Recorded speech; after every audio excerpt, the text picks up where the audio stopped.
The sun dipped below the horizon, casting a golden hue over the small village of Eldermere. The air was thick with the scent of blooming night flowers, and the distant hum of cicadas filled the evening. Lira stood at the edge of the forest, her fingers brushing against the bark of an ancient oak. She had always felt a connection to nature, a pull she couldn't quite explain. But tonight something felt different. Her skin prickled with anticipation, as though the universe itself was holding its breath.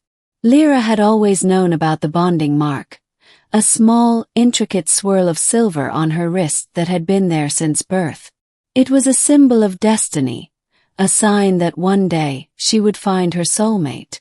But as the years passed, the mark remained dormant, a silent reminder of a promise unfulfilled. She had stopped believing in it long ago, convinced that the stories were just that, stories. But then he appeared.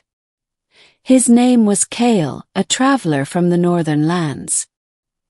He arrived in Eldermere with little fanfare, his presence as quiet as the breeze that carried him into the village. Lira first saw him at the market, his tall frame and piercing green eyes drawing her attention.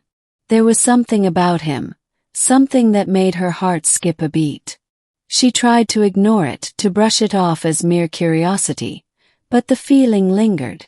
Their paths crossed again that evening, near the forest's edge. Kael was standing by the oak tree, his hand resting on the bark as though he, too, felt the tree's ancient energy. Lira hesitated, unsure whether to approach him. But before she could decide, he turned to her, his gaze locking onto hers. "You feel it too, don't you?" he asked, his voice low and steady. Lira's breath caught in her throat. "Feel what?" "The pull," he said, stepping closer. "The connection."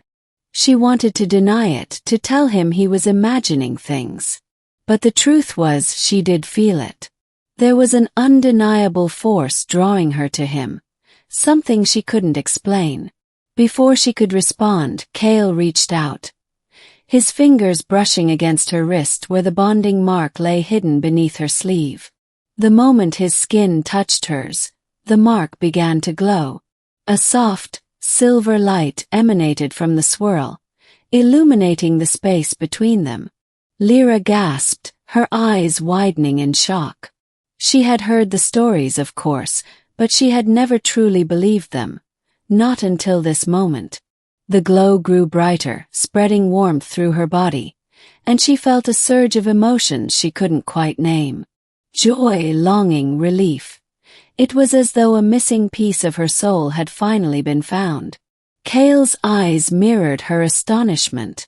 "It's you," he whispered, his voice filled with wonder.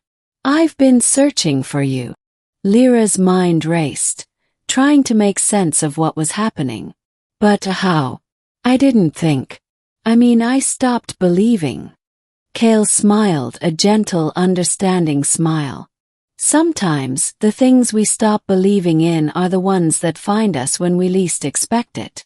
They stood there for what felt like an eternity, the glow of the bonding mark fading but the connection between them growing stronger. Lira felt as though she had known Kael her entire life, as though their souls had been intertwined long before they ever met. It was both exhilarating and terrifying, and she wasn't sure how to process it. Over the next few days, Kael became a constant presence in her life.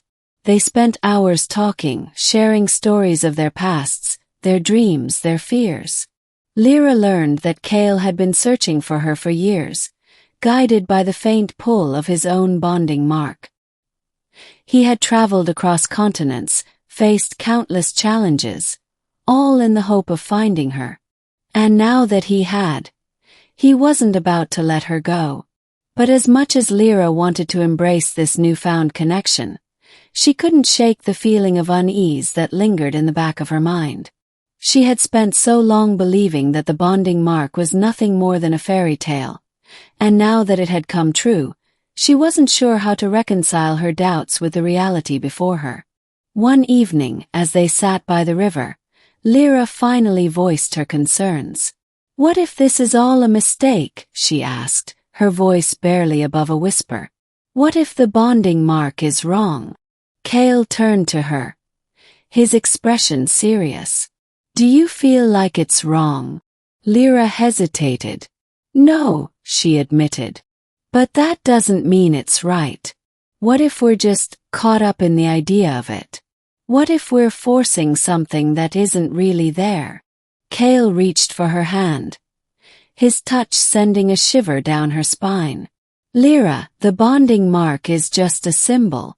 It's not what binds us together. What binds us is the connection we feel, the way our souls recognize each other.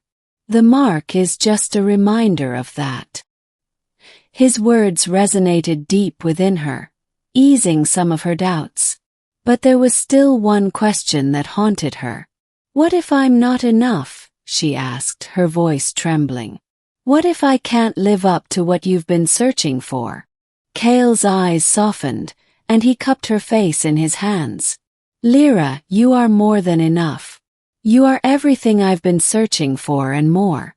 The bonding mark may have brought us together, but it's who you are that makes me want to stay." Tears welled up in Lira's eyes, and she leaned into his touch. For the first time in her life, she felt truly seen, truly understood. The doubts that had plagued her began to fade, replaced by a sense of peace she had never known. As the days turned into weeks, Lira and Kael grew closer, their bond deepening with each passing moment. They explored the forest together, discovering hidden glades and secret waterfalls.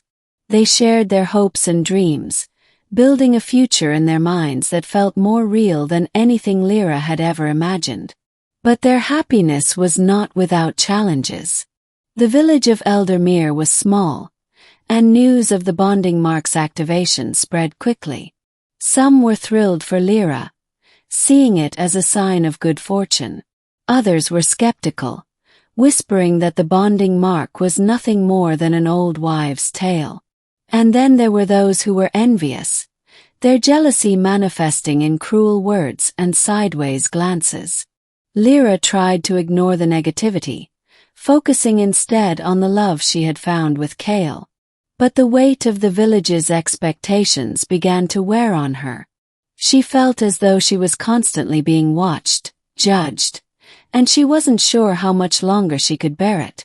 One night, as they sat beneath the stars, Lira confessed her fears to Kael. "I don't know if I can do this," she said, her voice breaking. "I don't know if I can live up to what everyone expects of me." Kael wrapped his arm around her, pulling her close. "You don't have to live up to anyone's expectations but your own," he said. "This is your life, Lira. No one else's. And I'll be here with you no matter what." His words gave her strength, and she realized that she didn't have to face the challenges alone. With Kael by her side, she felt as though she could conquer anything. As the months passed, Lira and Kael's bond continued to grow, their love becoming a beacon of hope for the village. The whispers and doubts began to fade, replaced by admiration and respect.